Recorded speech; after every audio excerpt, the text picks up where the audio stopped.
Assalamualaikum warahmatullahi wabarakatuh. Untuk anak kelas 4, lihat halaman 3 dan halaman 4. Ulangan siji, guyub rukun. Tugas siji, guyub rukun saben dina. Saben dina aku tansah ana njero kelasku, ngrungokake piwulang bapak ibu guru. Piwulang becik ayo tiniru. Saben dina guyub rukun aja tukar padu.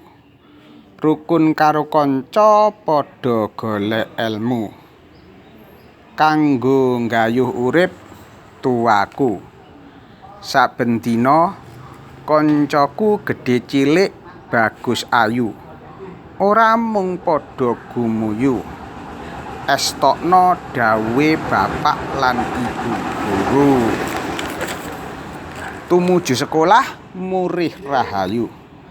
Cerah agawe bubrah, rukun agawe santosa. Aja kendhat ing prayitna, guyub rukun mbangun bangsa.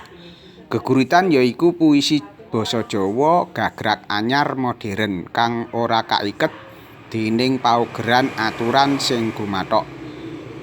Bebas jumlah larik ing saben pada bait. Bebas jumlahe padha lan bebas pilihan tembung kang digunakake. Sing penting isine mentes lan pantes.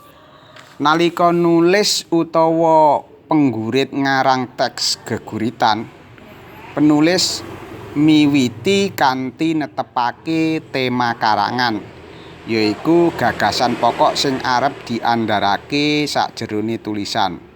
Sabanjure tema iku nduweni mupangat dadi wadhahe karangan.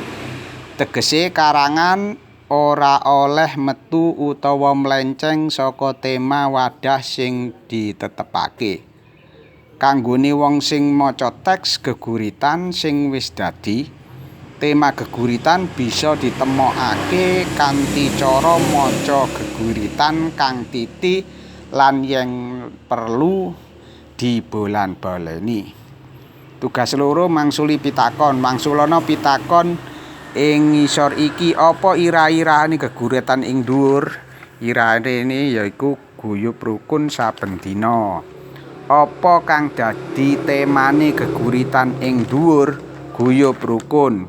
Apa tegese isine padha kasiji? Yaiku njero kelasku ngrungokake piwulang bapak ibu guru, utawa aku ana njero kelasku ngrungokake piwulang bapak ibu guru. Sing nomor 4, apa tegese isine padha kaloro? Isine yaiku guyub rukun padha golek ilmu kanggo nggayuh urip tuwaku. Nomor 5, apa tegese isine padha katelu lan kapapat? Koncoku estokno dawe bapak lan ibu guru. Guyub rukun mbangun bangsa. Tugas 3, struktur teks geguritan. Geguritan iku wujude puisi Jawa gagrag anyar sing bebas, nanging struktur geguritan ana 5 perangan, yaiku 1, tembung duwe teges lugu-lugu iku asli entar kiasan. Nomor 2, dadi enek denotatif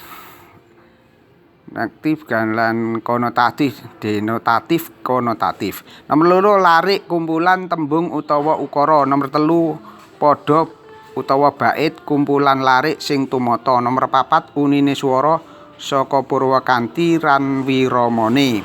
Nomor 5, surasa makna. Maknane awujud isi lan pesen amanat geguritan.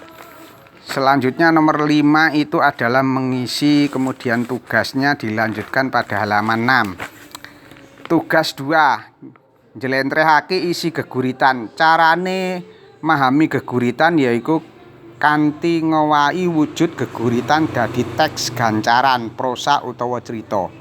Pakaryan ngowahi iki diarani parafrase. Dadi parafrase katindakake kanthi ngowahi susunan padha bait dadi paragraf nanging tanpa ngowahi isine. Mula para siswa yen arep nggawe parafrase bisa nambah tembung ing geguritan supaya dadi ukara sing gampang dingerteni. Tugas halaman 6 iku ya. Tugas halaman 6 dikerjakan. Selamat mengerjakan untuk anak kelas 4. Akhirul kalam, Wassalamualaikum warahmatullahi wabarakatuh.